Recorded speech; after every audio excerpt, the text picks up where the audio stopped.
अस्सलाम वालेकुम everyone, this is Miya Akbar. Hope so आप सब लोग ठीक होंगे और मेरी वीडियोस आपको पसंद आ रही होंगी। आज ही हम लोग EDU 4 और 6 का टॉपिक 187 करने जा रहे हैं। उम्मीद है कि आपको पिछले लेक्चर सारे समझ आ चुके होंगे।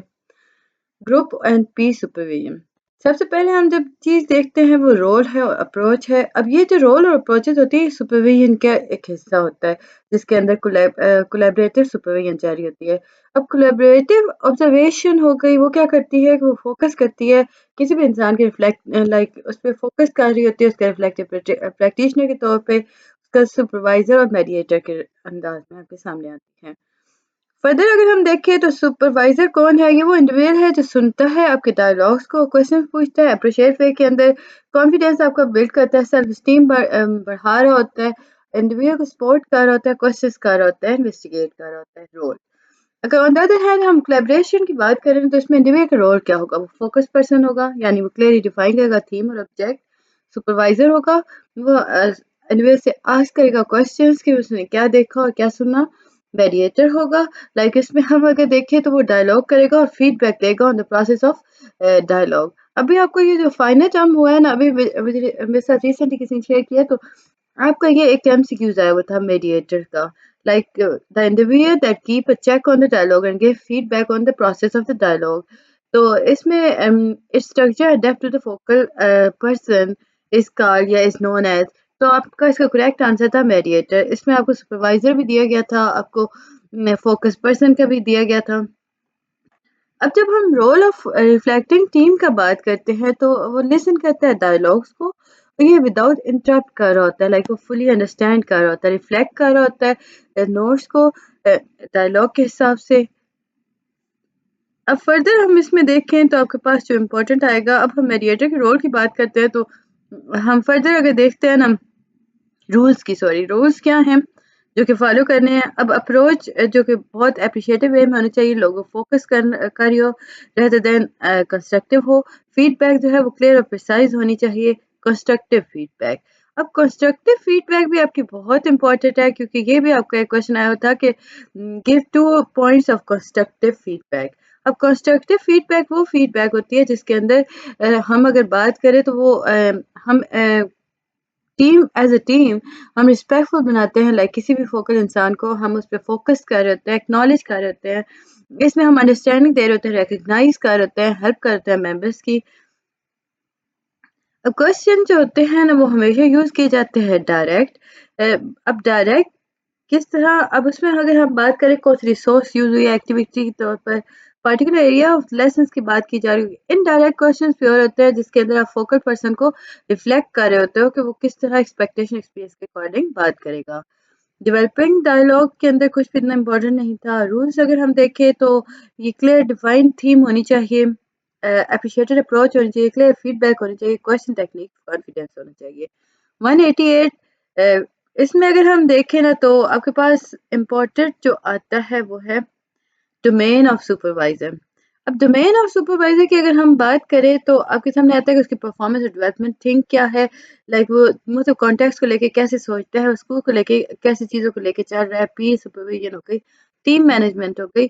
हम देखें तो इसमें हम डायग्राम्स की बात करते हैं जिसके अंदर सुपरवाइजरी कन्वर्सेशन हो रही होती है, और इसमें हो क्या रहा होता है कि परफॉर्मेंस डोमेन के बारे में बात की जा रही होती है, परफॉर्मेंस और डेवलपमेंट के अकॉर्डिंग। प्रिंसिपल इसके पेपर में नहीं आते। फर्दर अगर हम इसमें देखें तो आपके पास आता है कि लाइक इसमें सुपरवाइजर और सुपरवाइजर जो होते हैं ना वो आइडेंटिफाई करते हैं, मीट करते हैं इश्यूज को जिनके बारे में क्वेश्चन करना जरूरी हो जाता है। अब ये जो क्वेश्चन होते हैं ये रिफ्लेक्ट करते हैं आपके प्रोसेस को जिसके अकॉर्डिंग आप रिस्पॉन्ड करते हो। आप देखते हैं कि आप किस तरह चीज़ों को थिंक कर रहे हो, आप कैसे डेवलप कर सकते हो आइडियाज़ को, इश्यूज को। देन आप न्यू नोशंस के बारे में बात करते हो, ये चेंजेस के अकॉर्डिंग होती है, डेवलपमेंट के अकॉर्डिंग होती है। कॉन्स्टेंट एंड बैरियर्स की अगर हम बात करें तो इसमें हम देखते हैं तो सुपरवाइजर आ गया, पार्टिकुलर कॉन्स्टेंट के बारे में बात की गई। फर्दर इसमें एंजाइटी के बारे में बात की गई थी, फियर था कि वीकनेस और नीड को शो करना, like showing areas of weakness और नीड। इसमें फियर फील करते हैं, एंजाइटी होता है प्रोफेशन के अकॉर्डिंग, एटीट्यूड जो होते हैं वो पॉलिसी ऑफ द प्रोफेशन के अकॉर्डिंग चल रहे होते हैं। नेक्स्ट टॉपिक है 189 द 7 CS। अब आपके पास क्वेश्चन आया था कि आप 7 CS लिख के 5 मार्क्स क्वेश्चन था, बहुत इंपॉर्टेंट है। तो इसमें आपके पास सिंपल नाम लिखने थे, कन्वर्सेशन, क्यूरियोसिटी, कॉन्टेक्स्ट। अब अगर हम साथ साथ मैं समझाती जाऊँ तो कन्वर्सेशन के अंदर क्वेश्चन बेस्ड अप्रोचेज होती है जो कि लैंग्वेज और कन्वर्सेशन की बात कर रही होती है। क्यूरियोसिटी जो है ये बेसिकली डेवलपमेंट करती है, स्टोरी अबाउट स्टूडेंट्स के बारे में बात करती है। कॉन्टेक्स्ट, अब जो रिफ्लेक्टिव प्रैक्टिशनर होते हैं वो वर्क करते हैं पर्टिकुलर एनवायरनमेंट के अकॉर्डिंग।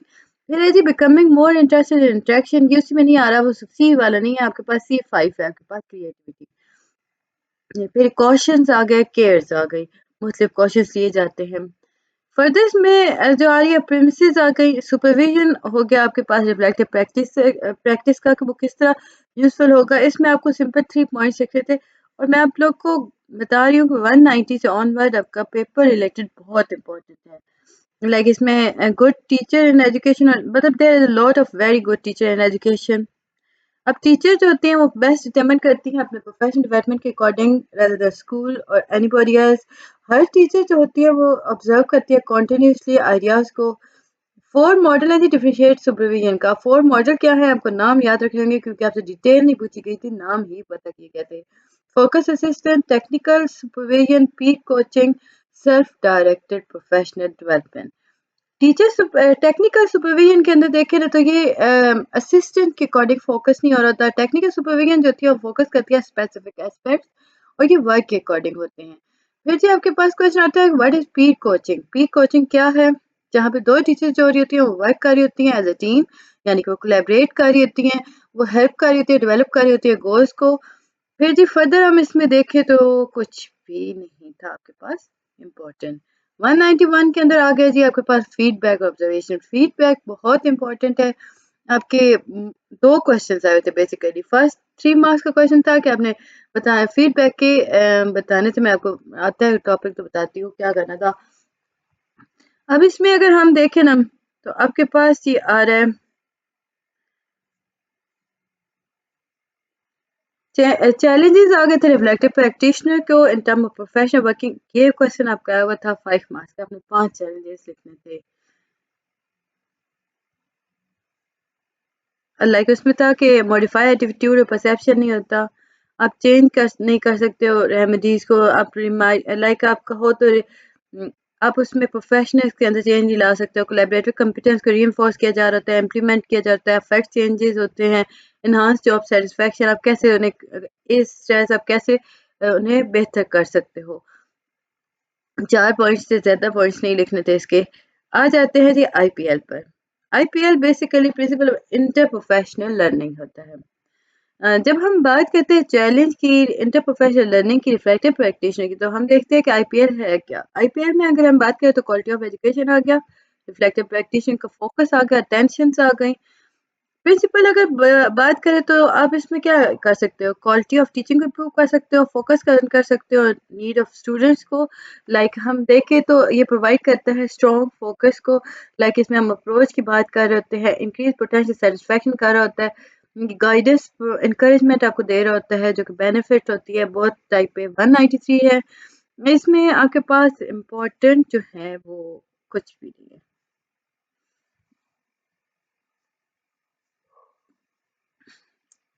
अब इसमें हम देखते हैं फर्दर 194 के अंदर। 194 के अंदर आप देखो लर्निंग जो होती है वो इन्वॉल्व करती है कम्युनिटी ऑफ प्रैक्टिसेस को, जिसके अंदर फॉर्मलाइज किया जा रहा होता है, लाइक इसे अनएक्नॉलेज किया जा रहा होता है वर्क प्लेस पर। कॉन्सेप्ट ऑफ लर्निंग जो होता है वो सोशल फिनोमेना है, ये वेंगर ने बोला था, और इसमें हम इनफॉर्मल लर्निंग को एक्सपीरियंस कर रहे होते हैं। न्यू नॉलेज जो होती है उसमें टीचर को अलाउ किया जाता है कि वो एक्ट करती है एज अ चेंज एजेंट, और वो इस तरह अपॉर्चुनिटीज को चैलेंज कर रही होती है, उनके ऊपर प्रैक्टिस कर रही होती है।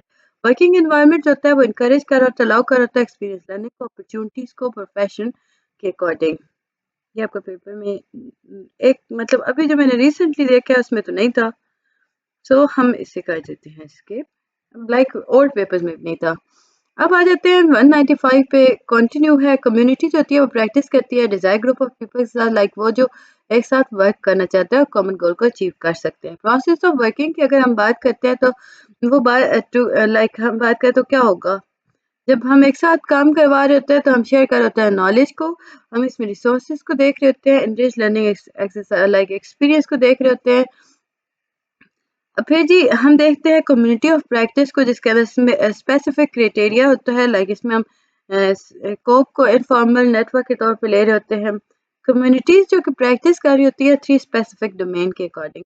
नॉलेज, ये कॉमन बॉडी ऑफ नॉलेज है जिसके अंदर कम्युनिटी को लेकर चला जाता है। कम्युनिटी जो होती है वो प्रैक्टिस करती है सर्टेन एटीट्यूड एट्रीब्यूट्स को, और देन जो रिफ्लेक्टिव प्रैक्टिस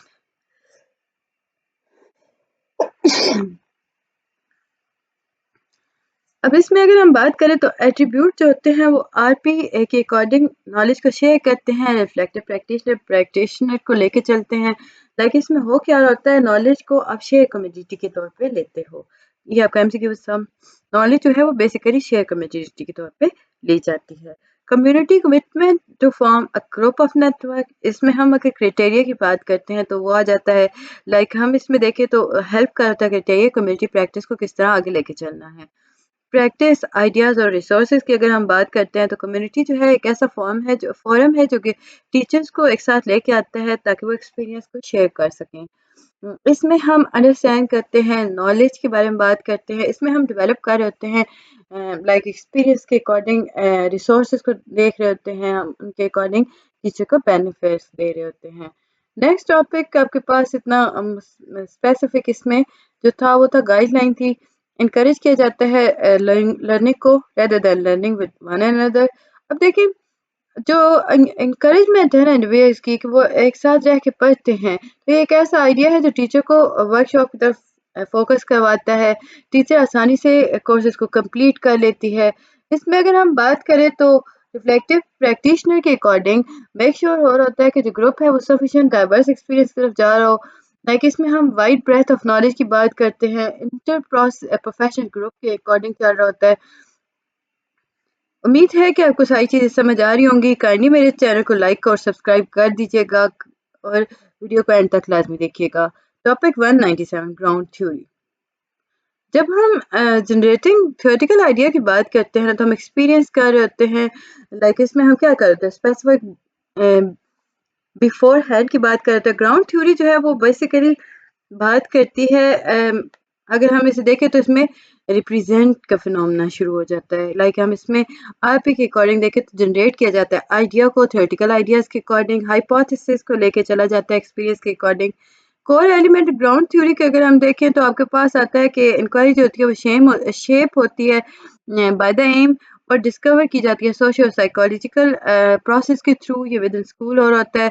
आप एनालिटिक कोड को क्रिएट कर रहे हो, कैटेगराइज कर रहे हो डेटा को, डेटा कलेक्शन और एनालाइज प्रोसेस सिमिल्टेनियसली और होता है।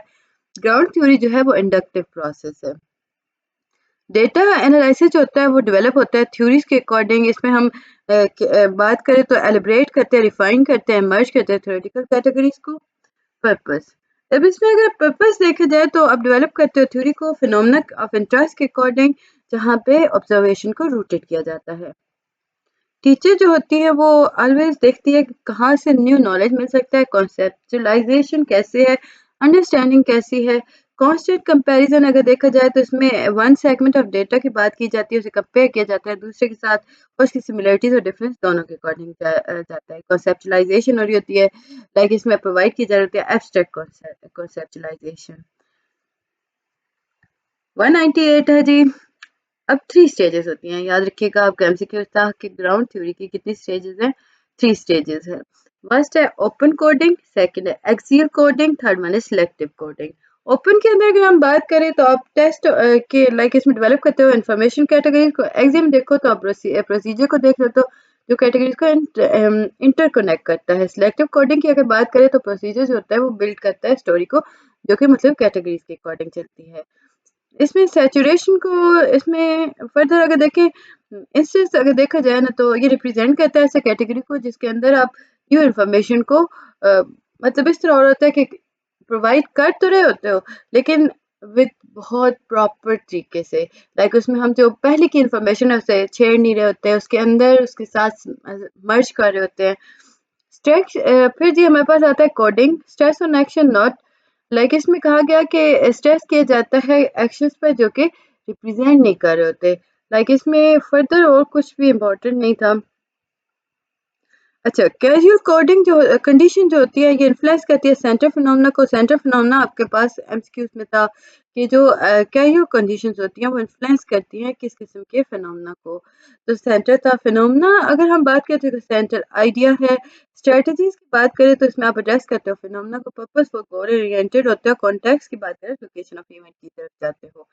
ग्राउंडेड थ्योरी फर्दर देखें तो सिलेक्टिव कोडिंग आ गया। ये थर्ड स्टेज है जी डेवलपमेंट ग्राउंडेड थ्योरी का।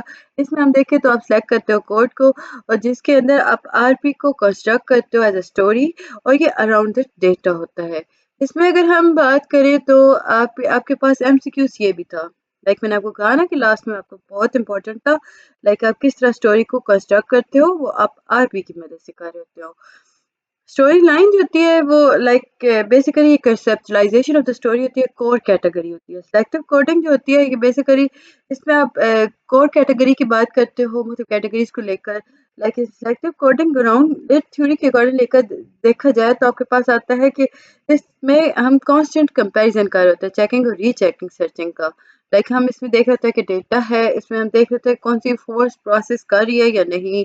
इंटरेक्टिव इटरेटिव है, इनफॉर्मल और इंफॉर्मेटिव प्रोसेस इसमें जा रहा है या नहीं। फिर है जी थ्योरेटिकल सेंसिटिविटी। अब सिग्निफिकेंट प्रोसेस है जिसके अंदर आप रिफ्लेक्टिव प्रैक्टिशनर की बात करते हो। ये ऐसा स्टेज है जिसके अंदर आप डेवलप करते हो थ्योरी को। ये थ्योरेटिकल सेंसिटिविटी की बात करती है। 200 आपके पास सेम वही चल रहा है। फिलोसफिकल एजम्पशंस की बात की जाती है। जॉब ऑफ टीचिंग की अगर देखें तो रिफ्लेक्टिव प्रैक्टिशनर जो होता है वो फिलोसफिकल एजम्पशंस को लेके चलता है। लाइक वो क्या कर होता है, वो सिंपल उसे वर्क नहीं कर होता लेकिन वो ग्राउंड थ्योरी के पर्सपेक्टिव से रिसर्चर्स को भी बता रहा होता है कि उन पर भी असर कर होता है कि किस तरह फर्दर आपने जानना है, फिलोसफिकल एजम्पशंस कैसी हैं, डेटा को किस तरह कलेक्ट करना है, ये सारी बातें बता रहा होता है। अब कुछ अप्रोचेज जो कि ग्राउंड थ्योरी के अंदर थी, टू मेन वेरिएंट्स हैं जी, स्ट्रॉस और कॉर्बन। इन्होंने प्रोवाइड की थी वन कोडिंग पैराडिगम को। फिर एक ग्लेसर ग्लेसर ने प्रोवाइड किया था 18 कोडिंग को। और कॉर्बन वेरिएंट का जो था ना वो लाइक इसमें हम बात करें तो उसमें ज़्यादा ऑप्शन प्रोवाइड किए गए थे क्योंकि उसने वन कोडिंग पैराडिगम की बात की गई थी। टॉपिक 201। ऐसे मैं जो चीज़ें छोड़ रही हूँ पेपर रिलेटेड इंपॉर्टेंट नहीं है। सो ये टेंशन मत लीजिएगा कि टाइम कम था मैंने छोड़ दिया या उससे कोई इशू तो नहीं आ जाएगा, ऐसा कुछ नहीं होना। टॉपिक 201 है आपके पास। इसमें आप इमर्जेंट बात करते हो डिज़ाइन की। ग्राउंडेड थ्योरी जो होती है वो इमर्ज करती है डेटा को ओवर टाइम। ग्राउंडेड थ्योरी जो होती है वो एग्जिस्ट करती है एब्स्ट्रैक्ट कंसेप्चुअल लेवल के ऊपर। लाइक इसमें हम एब्स्ट्रैक्ट लेवल को बात करते हैं, विजुअल डेटा को प्रेजेंट कर रहे होते हैं। इस तरह के कोडिंग पैराडिगम जो हो वो बहुत इम्पोर्टेंट तरीके से इमर्ज हो जाए। इसमें मतलब कैटेगरीज यूज हो रही होती हैं। लाइक आप फिट ऑफ डेटा को देख रहे होते हो कि कैटेगरी के अकॉर्डिंग वो फिट हो रहा है या नहीं। फिर कंस्ट्रक्टिव डिजाइन, ये फिलोसफिकल पोजीशन होती है। इसमें पॉजिटिव पर्सपेक्टिव लर्निंग और पोस्ट मॉडर्न आइडियाज की बात की जा रही होती है, रिसर्च और सेंसेस के अकॉर्डिंग चलती है। इसमें आप कैटेगरीज को डेवलप करते हो ना तो वो कैटेगरीज जो होती है ना वो अपेरेंट होती हैं लाइक डेटा के अकॉर्डिंग। फर्दर जो 202 है इसमें अगर हम टाइप्स देखें तो आपके पास आता है। इसकी जो टाइप्स हैं उसमें हम नीड को कंसिडर करते हैं क्राइटेरिया, और हम इसमें एवलेट कर रहे होते हैं, मर्ज कर रहे होते हैं। कुछ क्वेश्चंस आपके पेपर में नहीं आ रहे होते, सो इसे हम हटा देते हैं। टॉपिक 203। अब देखें जब हम फ्रेमवर्क की बात करते हैं तो आप किसी लर्निंग को नॉलेज को ऑर्गेनाइज कर रहे होते हो ना तो आपके लिए ज़रूरी है कि आप डेवलप करो एक फ्रेमवर्क को जिसकी वजह से आप ऑर्डर को बिल्ड करते हो, सिंपल मॉडल क्रिएट करते हो। और ये जो सिंपल मॉडल होता है ना जिसके अकॉर्डिंग आप प्रेजेंट कर रहे होते हो, प्रैक्टिस कर रहे होते हो अपने बिल्ड मॉडल का, तो वो उसे हम कहते हैं कि नॉलेज कन्वर्जन मॉडल। SECI क्या है? सोशलाइजेशन, एक्सटर्नलाइजिंग सोशलाइजेशन, ये इंडिविजुअल यूजिंग टैक्टिक नॉलेज की बात की जा रही होती है। ये भी आपका एमसीक्यू आया हुआ था। एक्सटर्नलाइजेशन, एक्सटर्नलाइजिंग की अगर हम बात करें तो ये रिफ्लेक्टिव प्रैक्टिशनर के अकॉर्डिंग चलता है। कम्बिनेशन की अगर बात करें ये फैसिलिटेट कर रहा होता है, ब्रिंग कर रहा होता है। मतलब टैक्टिक आपकी टेस्ट लाइक हम इसमें देखें तो नॉलेज को इसमें हम एक्सप्लिसिट ऑर्गेनाइजेशन नॉलेज की बात करते हैं। समरी देखिए तो सोशलाइजेशन जो एक ऐसा प्रोसेस है जिसके अंदर आप इंडिविजुअल्स को शेयरिंग की तरफ लेकर जाते हो, एक्वायर करते हो नॉलेज। नॉलेज जो एक्वायर होता है वो एक्सपीरियंस के अकॉर्डिंग होता है। इसमें हम एक्सटर्नलाइजिंग फेज की बात करते हैं, जहाँ इंडिविजुअल जो होता है वो एक्वायर करता है नॉलेज को एज अ टेक्निकल नॉलेज और एक्सपोज कर होता है ऑर्गेनाइजेशन एक्सटर्नलाइजिंग के अंदर। फर्दर अगर हम इसमें देखें तो आपके पास ऐसे और कुछ भी नहीं था। सोशलाइजेशन जो होती है ना, बेसिकली इसमें अगर हमने बात की टेक की नॉलेज की, तो इसमें आपके पास ये एक ऐसी नॉलेज है जिसको आप ओवर टाइम एक्सपीरियंस करते हो, अचीव कर रहे हो, एक्वायर कर रहे हो। जब आप एक्सपीरियंस को लर्न करते हो ना, आप कम्युनिकेशन के थ्रू इसे फर्दर ले जाते हो। 204 ये एक ऐसा प्रोसेस है जिसके अंदर हम process of personal theory building की बात करें ना, तो आप प्रैक्टिस करते हो आरपी को। इस प्रोसेस के अंदर पर्सनल थ्योरी को बिल्ड किया जाता है। हम इसमें एक्सप्लेनेशन और प्रिडिक्शन की बात करते हैं। सिंपल जो एम होता है थ्योरी बिल्डिंग का, उसमें सबसे पहले क्या होता है, एक्सप्लेनेशन हो रही होती है। आप एक्सप्लेन कर रहे होते हो चीज़ों को, प्रिडिक्ट कर रहे होते हो। थ्योरी बिल्डिंग के अंदर अगर हम बात करें ना, तो रिफ्लेक्ट आरपी जो होता है ना, वो अटेम्प्ट करता है, वो कंस्ट्रक्ट कर होता है, एवल्यूट कर होता है स्टेटमेंट को। कॉमन सेंस एग्जांपल्स देखें तो punishment, deter bad behaviour, improve teaching, increase student achievement. अब इसमें दो लेवल होते हैं जिनके थ्रू इंटरेक्ट किया जाता है आरपी के अकॉर्डिंग। अब इसमें अगर हम फर्दर देखें तो इसमें आपके पास आएगा कि इश्यूज जो आ गए इसमें, पर्सनस जो होते हैं वो अनलाइकली चेंज कर लेते हैं अपने बिलीफ को, जब तक उनकी क्रिटिकल रिफ्लेक्ट के ऊपर अपॉर्चुनिटीज उन्हें ना प्रोवाइड की जा रही हों। जो इंटेंशन होती है ना, उसमें अगर हम देखें तो आप लर्न करते हो प्रॉब्लम को, आप प्रॉब्लम के एक्सपीरियंस को आप प्रैक्टिस कर रहे हो, आप डिजाइन कर रहे हो मेंटेन करना अपनी करेंसी एंड नॉलेज। उम्मीद है कि आपको सारी चीज़ें समझ आ चुकी होंगी। काइंडली मेरे चैनल को लाइक और सब्सक्राइब कर दीजिएगा। मिलते हैं नेक्स्ट वीडियो में, तब तक के लिए अल्लाह हाफ़िज़।